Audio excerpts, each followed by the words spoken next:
Assalamualaikum warahmatullahi wabarakatuh. Alhamdulillahi rabbil alamin.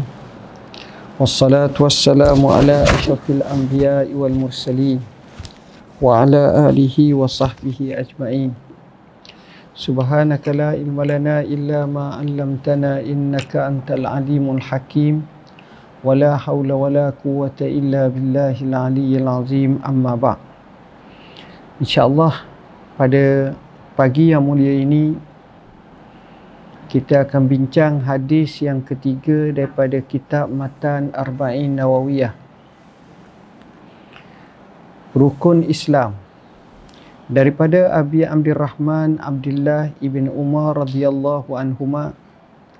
Beliau berkata, saya mendengar Rasulullah sallallahu alaihi wasallam bersabda, Buniyal Islamu ala khamsin, syahadati an la ilaha illallah wa anna Muhammadar Rasulullah wa iqamis salah wa ita'iz zakah wa hajjil bait wa sawmi syahri Ramadan.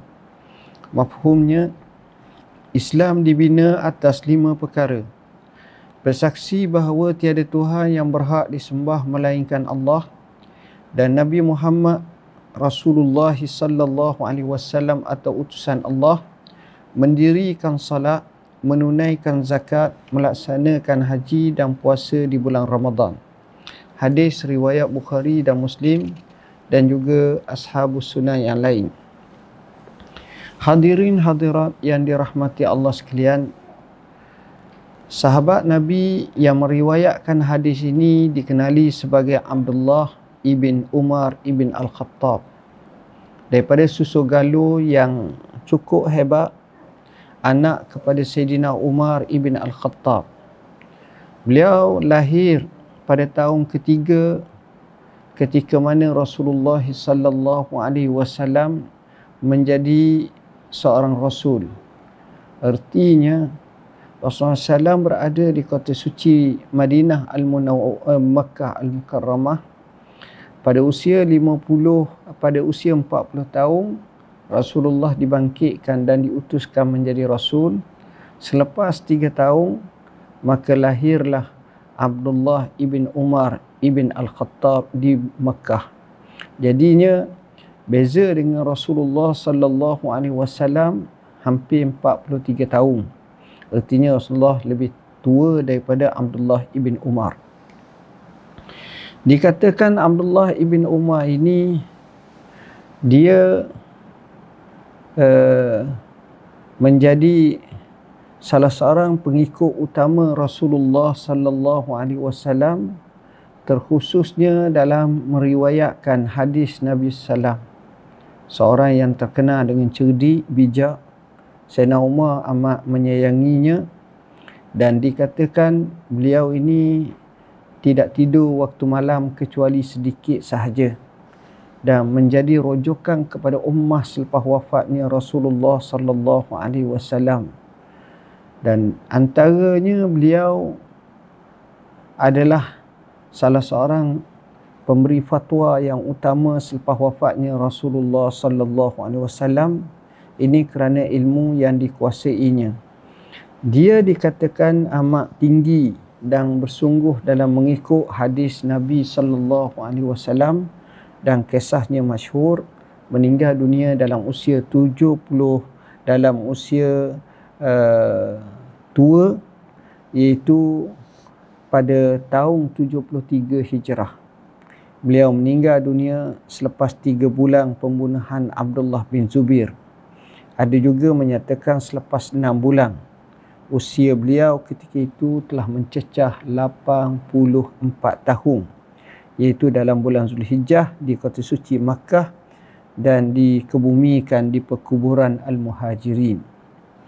Hadis yang kita baca ini adalah antara hadis yang masyhur yang menjadi utama, sebagaimana kata Imam Al-Qurtubi rahimahullahu ta'ala, 5 asas ini merupakan agama Islam dan pasak-pasaknya.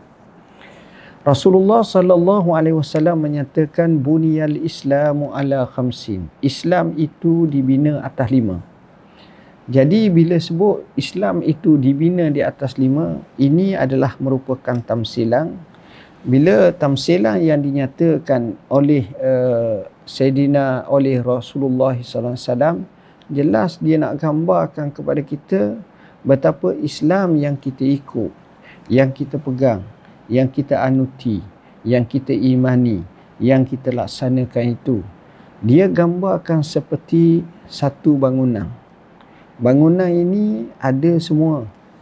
Adanya dinding, adanya batu, adanya tiang, adanya atap, adanya lantai dan seumpamanya. Tapi dalam banyak-banyak bangunan, perkara yang menjadi asas dan pasak untuk kukuh bangunan tu mesti ada tiang. Kalau tak ada tiang, maka bangunan itu runtuh, roboh dan tidak mempunyai pasak. Jadinya begitu juga kita dalam Islam ini. Islam ni banyak kalau kita sebut. Apa-apa yang baik yang dinyatakan oleh Allah dan Rasulnya, sama ada secara khusus atau secara umum, yang diperintahkan untuk melaksanakannya, itu adalah Islam.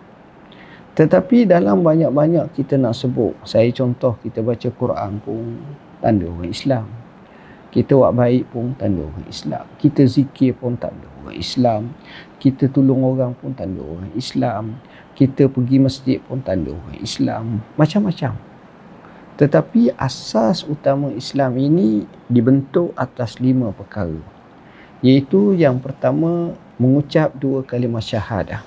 Yang ini adalah perkara yang paling besar, yang sepatutnya kita amalkan, yang sepatutnya kita fahami dengan sebaiknya. Bila kita tengok Islam ini dibina atas 5 perkara ini, satu kalimah yang saya suka nyatakan adalah kalimah syahadah. Syahadati an la ilaha illallah. Bila kita kata syahadah, maknanya di situ satu penyaksian, satu pengakuan, satu kehendak, satu pengikraran, satu pengiktirafan, satu kita kata keyakinan yang teguh. Bila syahadah dengan kalimah asyhadu, dan ini kita kena faham bila kita sebut la ilaha illallah wa anna muhammadar rasulullah, gabungan antara berhubung dengan kenyataan tidak ada Tuhan yang disembah melainkan Allah yang sebenarnya, dan Muhammad sebagai Rasulullah difahami dan dikehendaki sebagaimana apa yang dikehendaki oleh para sahabat. Pahaman tu dikehendaki sebagaimana oleh para tabi'in, oleh para ulama. Dia akan mengaji, dia akan mengkaji, dia akan tengok satu persatu dengan secara lebih teliti, lebih faham. Dia belajar satu persatu. Sebahagiannya dia ajar dalam kitab tauhid berkenaan dengan syahadah ini. Keduanya wa iqamis salah. Rukun Islam yang kedua, mendirikan salat. Dengan maksud bila kita mendirikan salat ini ialah kita melaksanakan segala rukun adabnya, kita melaksanakan sunat dan peraturannya, kita ikut dengan sebaik-baik mungkin. Ini iqamis salah. Dan kita telah bincangkan panjang dalam fiqh berkenaan dengan salat ini. Wa ita'iz zakah, menunaikan zakat. Menunaikan zakat ini seperkara yang penting yang kadang-kadang kita terlepas pandang.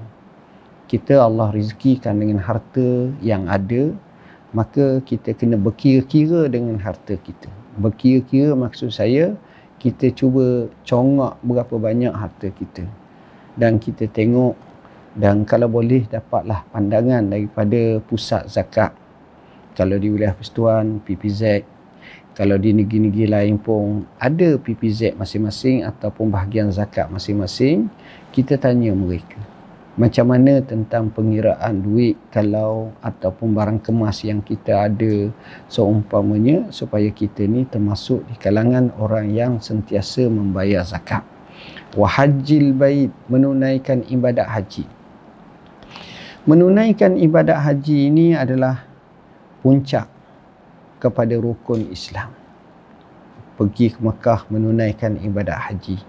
Dan ini hanya sekali sahaja seumur hidup yang ditaklif dan diwajibkan. Adapun yang lain hukumnya adalah sunat semata-mata, kecuali apabila seseorang menazarkannya dan disyaratkan cukup dengan istita'ahnya atau kemampuan atau keboleh pergiannya tanpa sebarang gangguan, sama ada dari segi harta benda, perjalanan, kesihatan, tanpa wabak dan tanpa halangan-halangan yang lain, maka insya-Allah ketika itu barulah dianggap sebagai istita'ah, wajib baginya melaksanakan ibadat haji. Wasaumi syahri Ramadan, puasa pada bulan Ramadan. Puasa pada bulan Ramadan adalah salah satu daripada rukun Islam yang ditaklifkan pada tahun 2 Hijrah. Baik, hadirin hadirat yang dirahmati Allah sekalian. Bila kita tengok 5 rukun Islam yang selalu kita baca, yang selalu kita dengar, yang selalu kita amalkan ini, Allah susungkan dengan 5 perkara ini menggambarkan bahawa syariat Allah ini dimulakan dengan akidah, dimulakan dengan syahadati alla ilaha illallah, yang kita perlu mengambil berat dan kecanaan dengan sebaik-baiknya. Dan kita bawalah kalimah ini sebagai kalimah akhir dalam kehidupan kita. Kalimah ini menjadi kelaziman dalam amalan harian kita. Kalimah ini kita lafazkan di hadapan Allah ketika mana kita salat dan bertasyahud, asyhadu an la ilaha illallah wa asyhadu anna Muhammadar Rasulullah. Begitu juga dalam kehidupan kita yang lain.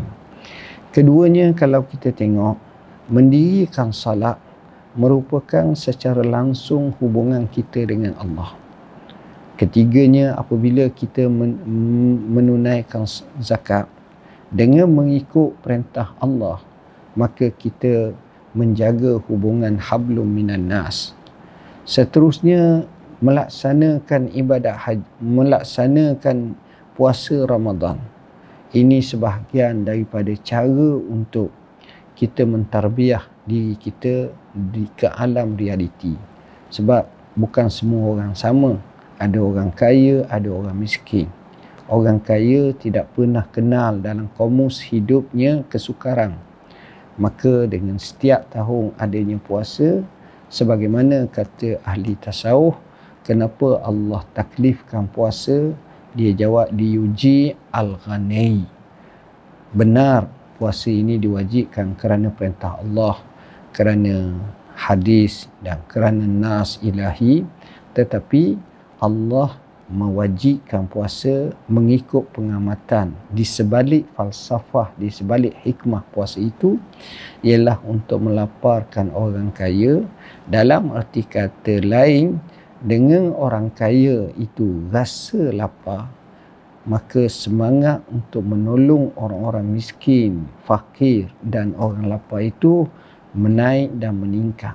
Tetapi jika sekiranya hal ini tidak dirasakan, maka sukar sikit dan payah sikit, kerana mereka berada dalam realiti yang berbeza daripada masyarakat yang fakir dan miskin ini. Seterusnya, yang terakhir, iaitu melaksanakan ibadat haji. Melaksanakan ibadat haji ini adalah puncak. Bila mana seorang dapat melaksanakan ibadat haji, sebenarnya seseorang itu telah dibuka pintu kehidupannya yang lebih luas dan melihat dalam ufuk minda yang lebih luas. Dia tidak hanya di kampungnya sahaja, di halamannya sahaja, di negeri bandar mukimnya sahaja, atau di negaranya sahaja. Tapi bila dia masuk ke kota suci Mekah, dia tengok warna-warna manusia, bangsa, bahasa yang pelbagai. Semuanya mengucapkan dengan kalimah yang satu, labbaik Allahumma labbaik, labbaik la syarika laka labbaik, innal hamda wan ni'mata laka wal mulk la syarika lak. Wallahu a'lam.